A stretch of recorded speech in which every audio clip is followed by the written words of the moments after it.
गुट्टर को सुन लो मेरी कहानी। मैं हूँ एक दुखी कबूतरी, थोड़ी सी दीवानी। पंखों में थकाए, माथे आँखों में है पानी। बस ये दाना ही है मेरा, मेरी रानी जिंदगानी।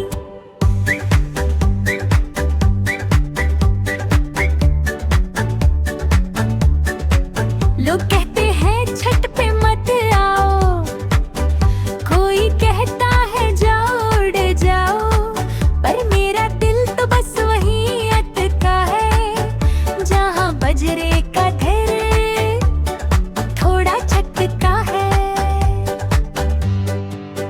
दुनिया की बातें मुझे लगती है जहर, पर गेहूं मिल जाए तो बन जाए दोपहर।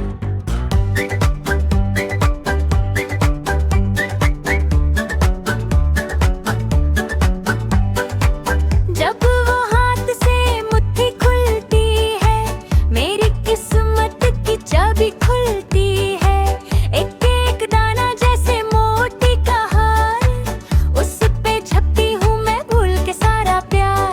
लोगों को लगता है मैं दुख में हूँ गुम, पर दाना देख के मेरी फुर हो जाए दम। चाव से खट्टी हूँ, चुन चुन के उठाती हूँ, दुनिया को भूल के मैं खुद में खो जाती हूँ। लोगों की शू शू से डरती नहीं मैं, बिना पेट भरे कहीं मरती नहीं मैं। गुट्टर को